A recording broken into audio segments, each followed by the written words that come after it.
어느 날 아침에 이제 남편이 일을 나가잖아요. 건강을 되찾았으니까. 근데 그때 이상한 느낌이 들었던 거예요. 그래서 남편한테 불길한 기분에 이렇게 얘기를 했어요.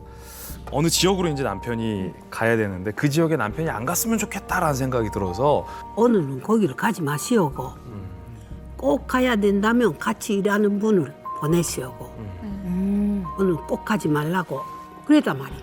그렇게 대화하고 아침 일찍 이제 남편이 출근을 했는데 네. 그날 오전 10시쯤 갑작스러운 소식이 들려옵니다.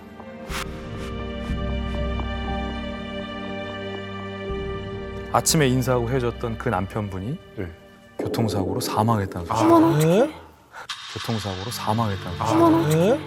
갑작스럽게요? 그래서 저는 그 일을 딱 당하니까 죽어야 되는 사람은 기어코 어떤 방법으로라도 죽는 모양이다. 나는 병으로는 절대로 죽이지 않는다고 생각했었거든요. 근데 이건 내 힘이 미치지 않는 방법으로 돌아가 버렸구나.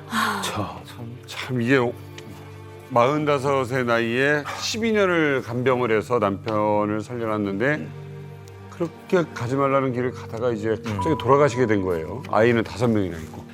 우리나라에서도 힘드실 건데 북한에서 5남매를 혼자 키우신 거 같습니까?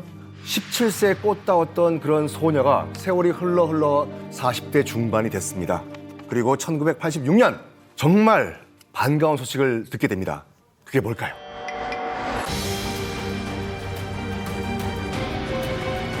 그렇게 기다렸던 부모님을 27년 만에 만나게 된 겁니다.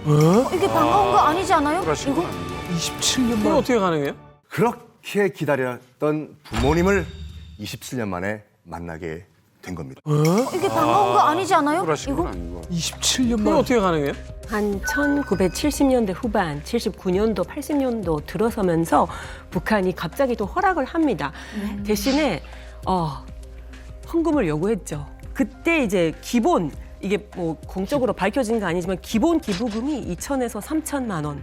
그때 심지어 어떻게 사업을 크게 하시는 제일 사업가들은 1억엔까지도 이제 1억엔까지도 이제 하셨다고 그런 10억. 그 당시에는 말 못했지만 수십 년이 지나서 그런 증언도 그 당시 순석이면 지금 강남에 빌딩 하나. 그렇죠. 돈 없으면 보지도 이게 완전히 인질 말씀하신 것처럼 인질 비즈니스인 거예요. 예를 들고 평양의 호텔에서 차 한 잔 20분 마시는 것 그게 기본인데 아들 딸 집에 가서 몇 박을 자겠다? 그러면 또 추가 얼마.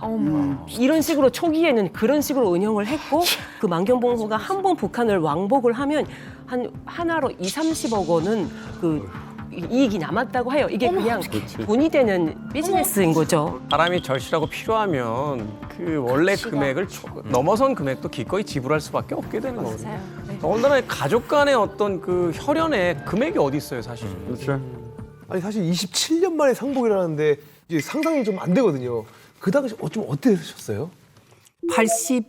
86년도인가? 그때 처음 아버지하고 어머니가 두 분이 같이 오셨는데 2주예요, 재료 기간이. 네. 2주인데 가정 방문은 2박 3일을 시켜요, 마지막에.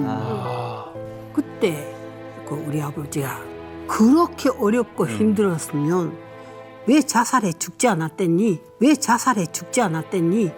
그 정도로.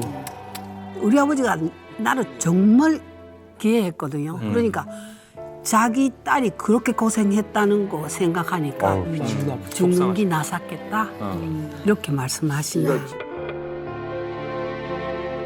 27년간 못 나눴던 얘기를 2박 3일 동안 나눌 수 있겠습니까? 그리고 이 어머님 마음은 2박 3일도 너무 짧았던 거죠. 그럼요.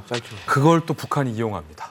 더 만나고 싶으면 추가금을 내세요. 이게 얼마나 잔인합니까? 그런데 엄마 마음이라는 게요. 추가금을 내요. 그래서 가와사키님하고 금강산 여행을 어머니가 떠나게 됩니다. 그때 같이 찍은 사진을 저희가 받았는데 자유 사진입니다.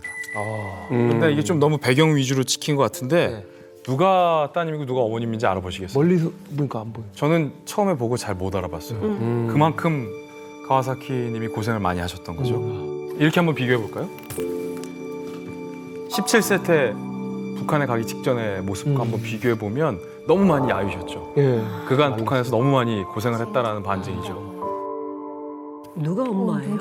누가 이쪽이 어머님이고 이쪽이 이제 가와사키님인데 너무 말랐어요. 너무 메말랐고 많이 고생을 한.